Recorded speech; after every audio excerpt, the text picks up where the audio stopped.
here we go.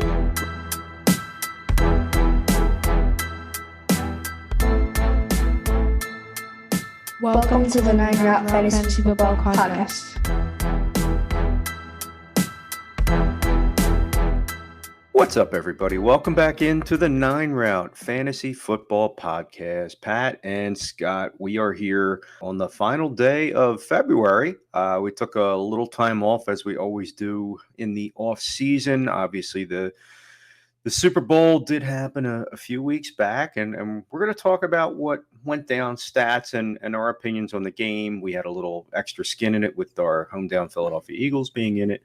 Obviously, it did not go the way we expected, but as our quarterback says, we will flush it and move on. And that being said, we'll go over that. We'll go over again our little reviews and critiques, and then just kind of give you a little update on our usual off-season concepts of scheduling as far as our podcast and what we're going to talk about, which would follow suit with most of the NFL offseason, with drafts and free agent moves, coaching changes, and then before you know it, it's going to be June and July training camp, and we'll be right back to the grind with our preseason rankings and whatnot. And we're going to review what we had from the 2022 season and see how we did again in some of those shows coming up. Pat, it's been a couple weeks. I am already in baseball mode. I'm just trying to get past it. I mean, yes, we will talk about it, but I know that you needed your Aaron Rodgers sensory deprivation, just like a 2 weeks of darkness to find the light. How you doing, man? I know it hit us all, but I know it hit you extremely hard. Yeah, it's weird because the Super Bowl show that we did leading up to the game, you had mentioned how I don't know if it was actually if it made the cut for the podcast, but you were talking to me about how hard you took the Phillies losing the World Series, and maybe I'm just not as big of a baseball fan. I'm definitely not as big of a baseball fan as you are, but I just was like didn't understand that feeling, and then after that Super Bowl, I think I was just so there was just such a roller coaster of emotion for me from being up 10 at halftime to just sort of watching things fall apart in the second half.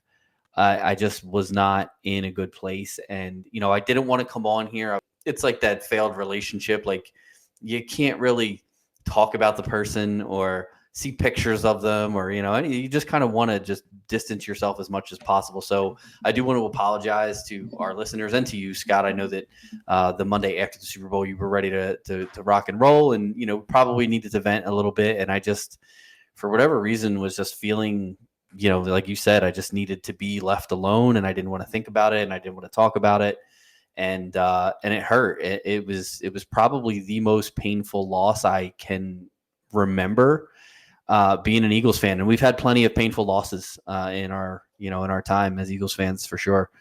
But that one, I think being ahead and sort of feeling like at halftime, like, hey man, if we can just keep this going, we got this game in the bag. And then to just sort of watch, like I said, everything kind of just crumble in that second half was really devastating for me. And I watched it with my brother. I went down to his house and hung out with him and his wife and his kids. I brought my son down, who's just now getting into football. And it was a pretty silent ride home, honestly. And that's not like me. I'm usually, pretty playful and fun with my son. And we joke around and call each other names and, all that stuff. And I was just really kind of in a somber place. So ready to talk about it now. I was ready to talk about it last week, but we had some technical difficulties, getting some of our equipment working properly. So we scratched it and decided to record this week. And I think I'm partially healed,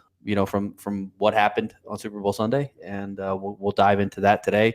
Before we start that, though, just want to throw our socials and our website and stuff out there. If you would like to follow us on Twitter, Scott and I are on there at the 9 Route 1 at Scott from Delco.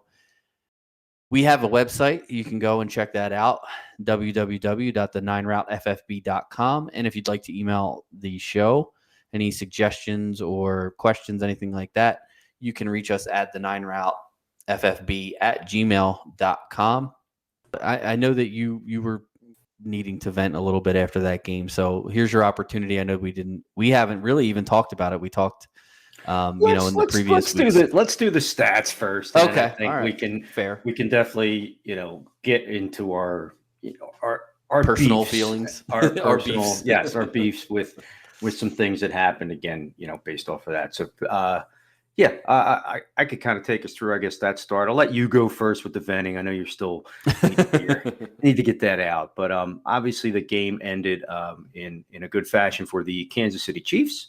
Final score was Kansas City 38, Philadelphia Eagles 35. Jalen Hurts had a pretty solid game overall. Actually, borderline MVP worthy Yeah, even in absolutely. the loss. 27 of 38, 304.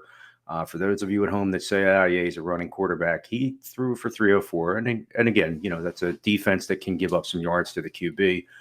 Did throw a passing touchdown. Also ran 15 times for 70 yards and 3 touchdowns. That tied a Super Bowl record for rushing touchdowns held by the Denver Broncos running back Terrell Davis. And it is the most by a quarterback in Super Bowl history. Devonta Smith, 7 catches for 100 yards. Probably should have been one more for a little bit more yardage, but we'll get into that.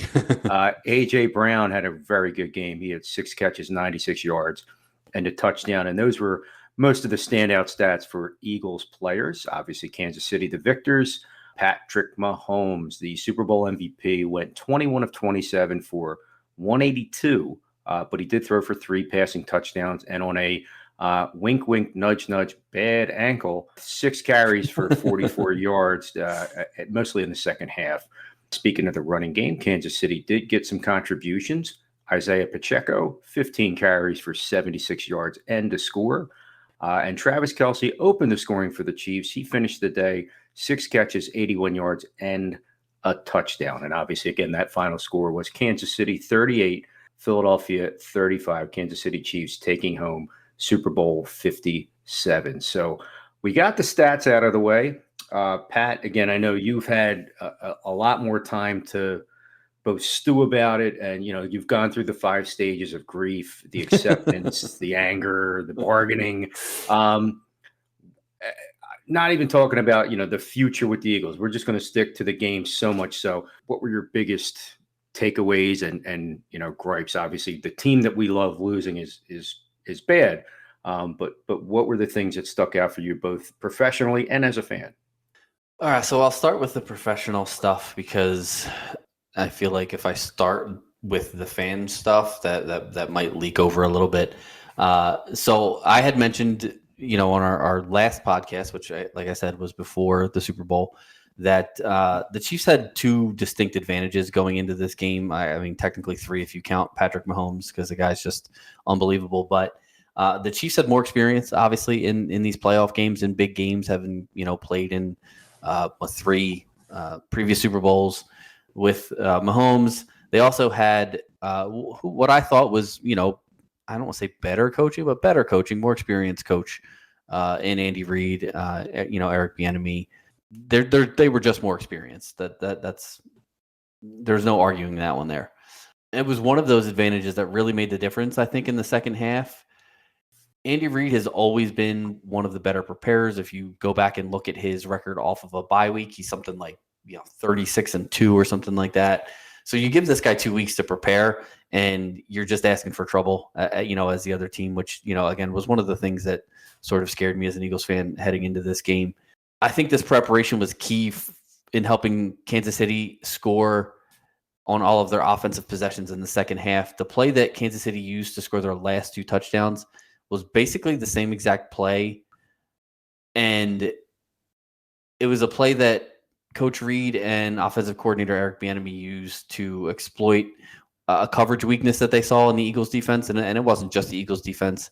This is a very common, I guess, exploitation that teams use in the red zone. I'm not going to try to explain the whole entire play here, but basically it was that motion play where they put a man in motion.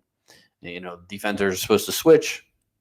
Obviously, they get caught when the motion man comes back, towards the where the vacated spot was, and basically scored 14 points And I think that one particular defensive coverage obviously, gave up 14 points and really cost the Eagles the Super Bowl. I know they say that, a game isn't won or lost on one play or, one penalty in this case.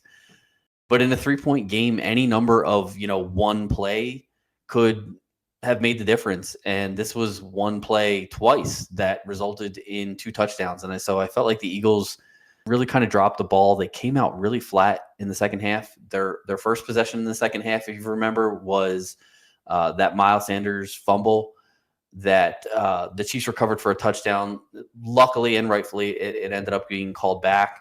And then the Eagles went on to sustain a 17-play drive, but they only scored a field goal on that first play, after holding the ball for, 7+ minutes and 17 plays. They also wasted a timeout on that drive that, could have potentially helped them down the stretch, had they had more than, the 8 seconds left when they got the ball. And maybe with that timeout, they do have a little bit more time left when they get the ball back. I do want to give credit to Kansas City's defense as well, though. I know Mahomes and the offense get all the credit, and I know that their defense gave up 35 points in this one, but they did a really good job, I think, at making the Eagles one-dimensional. They held Philadelphia to just 3.6 yards per carry, and that's with Jalen Hurts breaking the Super Bowl record for rushing yards by a quarterback. If you take Hurts' rushing numbers out, you're looking at just 13 for 45 on the ground, and that's for the 5th best rushing offense during the regular season. So, I want to give some kudos to Kansas City for executing that part of their defensive game plan effectively. I think that making the Eagles a little bit more one-dimensional, which is, like you said, Jalen Hurts passed for 304 yards. I think part of the reason why he passed for so many yards is because the Chiefs really did a good job at stopping the running backs, and I think the Eagles maybe got away from their run game a little bit too quickly. But I also understand that it's difficult when you have to score to keep up with a team like the Chiefs.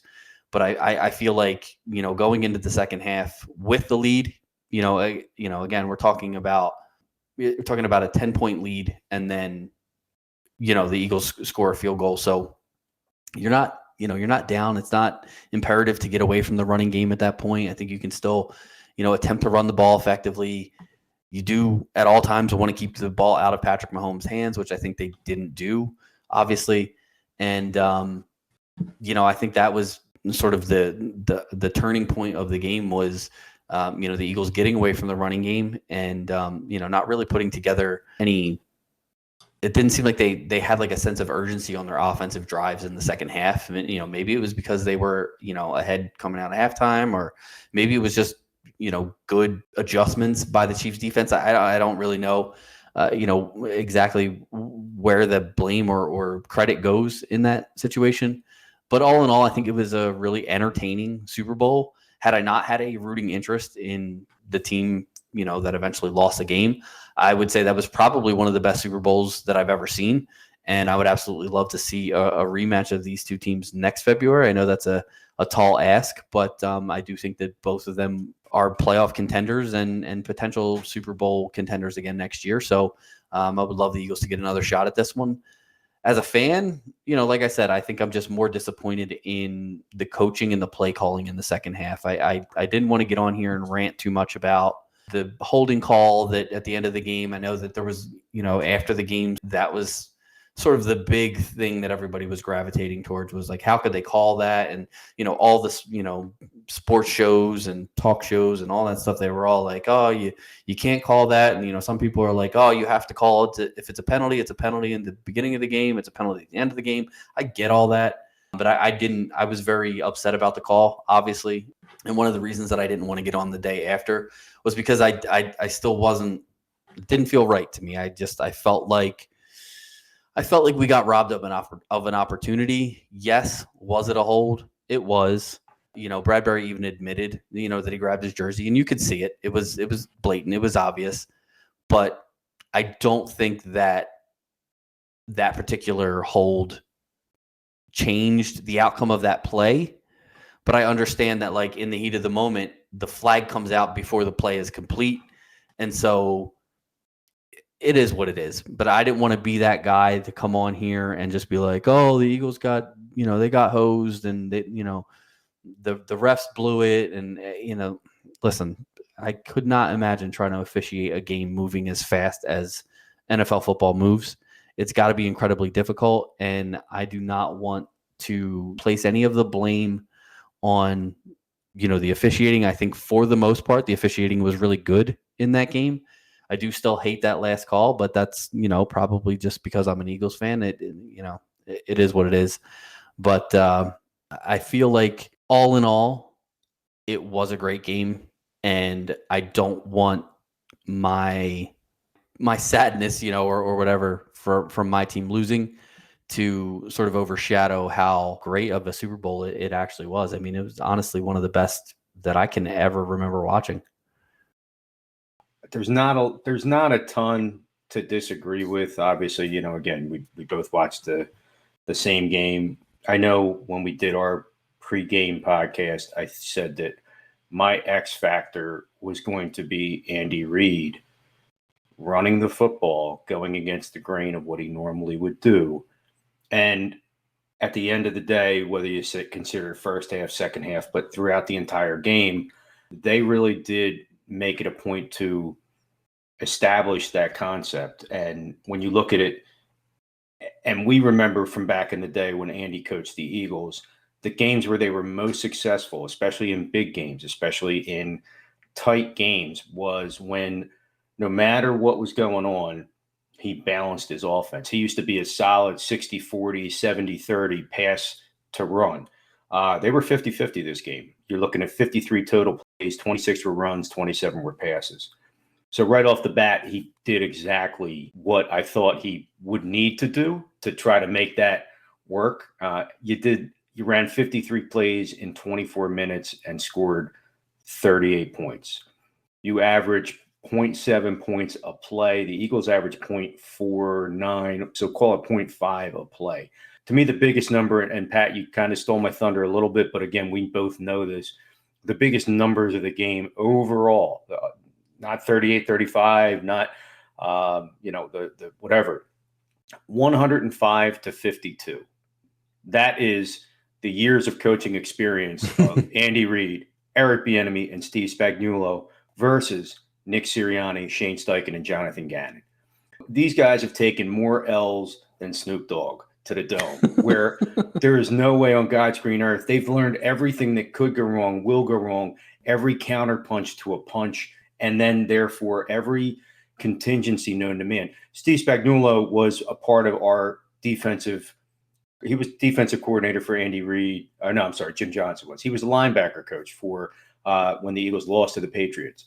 But he eventually had a blueprint on Brady and was the defensive coordinator for the Giants when they upset them in that undefeated season in the Super Bowl. So you have these guys that know. Eric Bieniemy just signed, and this scares me a little bit. He just signed to be the offensive coordinator with the Washington Commanders, who obviously they've moved on from Carson Wentz. They may look to upgrade quarterback or see what they have with Sam Howell in a different sample size. Is he going to make Sam Howell the next quarterback, the next Mahomes? Who knows? Maybe, maybe not. Obviously, they're never going to be another Pat Mahomes. But you have that amount of coaching experience that really, when you go back, it looks almost like they rope-a-doped them in a weird way. Like that first half, dominating the football, dominating the scoring, and they just kind of took it and kept going, okay, all right, we got the ball in the second half, and yeah, we missed a field goal, and then there were some plays, again, that should have would have been called either way. Talking about penalties and just missed review plays. Again, Devonta Smith looked like a catch. They said it wasn't. Later on in the game in the second half, you had Dallas Goedert, who didn't look like he caught it, held it against his helmet, so he had another helmet catch. And he runs out of bounds, and then they stop the play. Like it did have an odd flow in certain points. It was a very exciting game.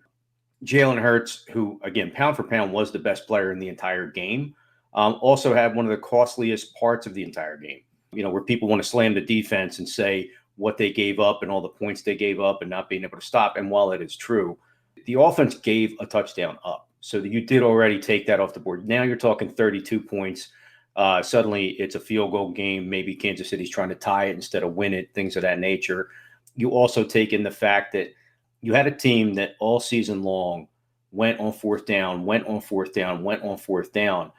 And when you look at it in hindsight, you say, oh yeah, 4th and 3 from the 31, we're not, or from the 32, we're not going to go for it. We're going to punt. For a team that had always been able to really convert on fourth down, and you say, yeah, we're in the shadow of our own goalpost, but you're also giving possessions back to another team that if they've already been scoring at will, just like at the end of the game when you want to let them kind of get in to get the ball back and all that crap, that you're better off just trying to get it right then and there, because maybe your defense finally holds, or maybe you give up the quick score.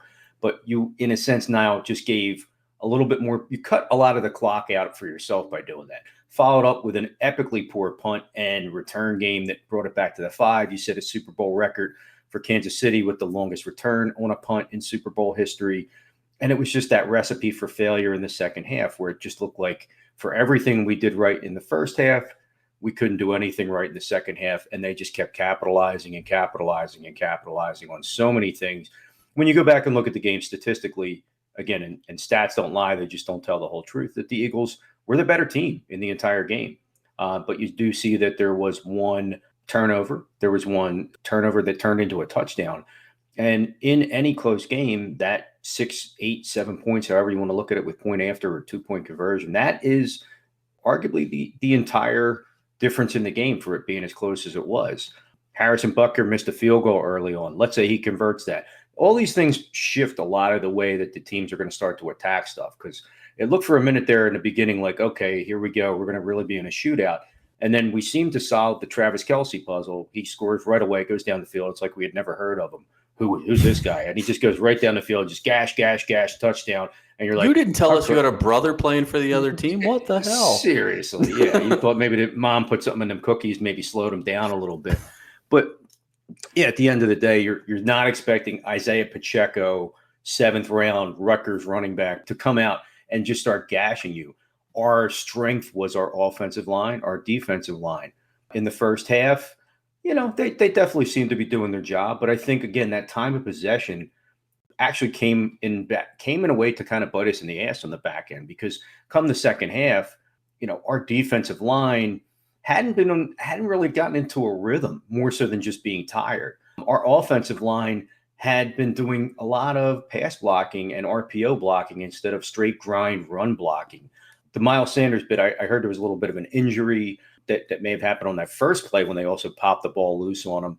And it seemed like, yeah, they did kind of go away. A lot of those rushing attempts that you do see the Eagles giving credit for were Jalen Hurts. He had 15 carries. Gainwell had 7. Sanders had 7. Boston Scott had 3. And you look at Jalen Hurts had close to 5 yards a carry. Nobody had higher than 3 yards a carry after that. So for the Eagles to kind of get away from things and play into their hands, like you're saying, it does definitely disappoint, because you knew how close you were. It would have been one thing if you got blown out and said, hey, it is what it is, but to know that, your defense couldn't get to the quarterback. And I know people talked about the field and different things like that, and sure, it had a factor, but that their offensive line came ready to go. They were not going to let anybody get to Mahomes. The ankle injury, I think, not that it was embellished. I'm sure his ankle was hurt, but for something, they either shot him up with the greatest stuff in the history of the world or the fact that it was maybe a little bit more embellished. And I know they had him mic'd up and he's, oh God, it hurts so bad. And then 10 seconds later, but I'm fine though. It's okay. No, you're not. Now, if you have a severe high ankle sprain, you're not just going to be able to just suck it up. It's just, yeah, it was very disappointing at the end to see that you were in that game. The disappointment level for me was kind of like that. When you're in the shower and you're almost done and then you're like, you feel like you have to poop. It's like, I just did all this work to clean myself up. And now I got to go take a crap with wet butt cheeks. And should I just get back in? Should I do it again? Is it going to happen again? What's going to happen? What's going to play out? So that was the level of disappointment. Financially took a hit. Absolutely. But we were not going to get into that on the air because we'll just say it was whatever. Had a great time with my family, the party stuff and everything else. But yes, the disappointment is there. Do I think that this team is close to getting back for next year? Is there a Super Bowl hangover effect? Sure. All the troll Niner fans who are worse than the Cowboy fans, to be honest with you, because you're just as bad, if not worse, that want to come out of the woodwork afterwards. See, we told you so, we told you so, we told you so, we told you so. You're losers. So please stop. Your coach sucks. Your team sucks. If you had gotten into this game, you would have gotten obliterated. So please don't tell me that Brock Purdy, Drew Brees, whatever you want to make him out to be, would have had any effect on anything in this game. It wouldn't have happened. That being said, 2023, there's some free agency moves. Hurts getting re-signed. The team's gonna look a lot different. Are they still going to be one of the top 3-4 teams in the NFC? Absolutely. Can they avoid the injury bug as much as they did through the season, especially at the end, being able to start all 22 starters? Hopefully that does come back into play. You're going to play a first place schedule. You're going to have a lot, you're going to have a lot riding on you. You're going to have a big target on your back. You're going to have a lot more national game action going on. So it remains to be seen. Some coaching changes too. Your two coordinators left really pretty much within the week after the Super Bowl. They just elevated Brian Johnson, quarterback coach, to the offensive coordinator, which is a good thing. Him and Jalen Hurts go way back, have a strong rapport as far as mentor and student and things like that. And then defensively, Sean Desai, who was a Vic Fangio disciple and was as recently associate head coach and a defensive specialist with Seattle, who had last been a defensive coordinator with the Chicago Bears under Fangio and all that stuff. He comes to the Eagles with a good pedigree and a lot of things going for him. So we're going to see if they get back. But yes, it was brutal, Pat. I will admit, but. I've moved on. Go Phils. I'm ready for a World Series run from our Philadelphia Phillies. And at that point, we'll be midway through our Super Bowl run with the Eagles. Hopefully. Yeah, we actually, funny that you say that. One of the guys I work with is actually taking off basically the rest of this week and heading down to the Phils spring training. So Clearwater. Awesome. Yeah. So he'll be down there. I think he's tomorrow through Sunday. So, that's awesome. But baseball, I am not a huge baseball guy. I do enjoy watching it from time to time. I'm hoping that, this new pitch clock will speed things up a little bit. Not a fan. No? Not a fan. Nah. Here's why. And I'll say in the long run, the speeding up of the game, it's for a generation that, again, we talk about this a lot, ways to, change things around that everybody wants it in a smaller, quicker, more concise sample size. And yes, do some of the things happen too often where the batter steps out of the box, he adjusts his cup, he does his gloves, he puts his bat a certain way, he looks down the side, gets a signal. Same thing with the pitcher. A lot of them go, and that's where this pitch clock affects both the batter and the hitter. I think that it's going to be a tough year or two for some of these veterans to get adjusted to it. They've had their routine since they were 8 years old, 9 years old. And now they're going to be forced to, hey, speed it up. And I think it's putting them at a disadvantage. Now, a lot of the younger players in the minors have had experience with this for a couple of years. So they've been able to experience the rapid pace and the rapid fire. You actually just had a game preseason where it was Red Sox and Atlanta, I think it was. And it was the bottom of the ninth, and you had a walk-off called strikeout because the batter took too long to get adjusted in the box. So the clock ran out. It wasn't on the pitcher. It was on the batter, and they called him out with the bases loaded that would have won the game if he got a hit. And that was it. It was like, so that's how you're going to end the game. Almost like ending a game on a BS defensive holding call after the quarterback pleads his case and everybody was going with it. And the guy goes, oh, yeah, I can throw the flag. Sure, you got it, Pat. No problem. Even though there was way more egregious one on Schuster earlier in the game when he had that curl route over the middle and got tackled by James Bradbury, and they just kind of let it ride. So, comparing apples to apples in a sense of complete and utter bullshit. Yeah, pretty much the same thing. Absolutely. So hopefully your friend has a good time. At least, yes, you'll be able to get more time in maybe golfing instead of watching the game. Yeah. Less drinking at the game anyway, and more drinking on the golf course, I guess. Hey, we got to get it in somehow. You're going to be in Florida for a week. You might as well enjoy it. Yeah. All right. Well, that's our Super Bowl review. It's going to be a short one this week. We are, as Scott said, we're going to basically one a month episodes now until the preseason starts. Some of the stuff that we have coming up for you. Again, we'll review our preseason rankings from this year, see how we did, how far off we were on some of them, and how close we hit the nail on the head with some. We're going to talk incoming rookies. The rookie draft is less than 2 months away now. Mm-hmm. We'll talk a little bit of combine stuff as far as numbers when we get into the rookies, and then I think we're going to do another mock draft, head-to-head mock draft. Scott pulled that one out and beat me in our head-to-head mock draft last year. So I definitely want to keep that going. Might want to rephrase that. So that's what we got coming up for you the next few months. Like I said, it will be one episode per month. You can check out our website to see when those episodes will be out. Also, before we go, we want to say thank you to Mickey's Pub in Tuckerton, New Jersey for partnering with the show. If you're looking for a great place to watch football, or now baseball, I guess, Mickey's Pub is the place. Great food, drink specials, and all the sports you can handle. Mickey's Pub, 327 East Main Street in Tuckerton, New Jersey, where friends and family meet. Scott, you got anything else any other rants before we sign off for the night? No other rants. Like I said, I think we both, got it out. I think, folks, this was way tamer than it would have been a couple Mondays ago. Let's say, yeah, it would have been like a lot bluer, to say the least. But I would have had a lot more editing to do, I'm sure. Oh yeah, definitely. We would have been just trying to get it to like NC-17. I think would have been, a little dicey, a little tough. But folks, again, the 2022 NFL season is in the books, both fantasy and reality. We do thank everybody for listening, as always, and we look forward to, again, putting together some good off-season content for you folks, getting back into the fantasy of it with some new players, new faces, and new places. And obviously, just trying to get us to August to when the real good stuff happens. So on behalf of Pat, this is Scott. Again, here at the 9 Route, we do love and appreciate everybody listening.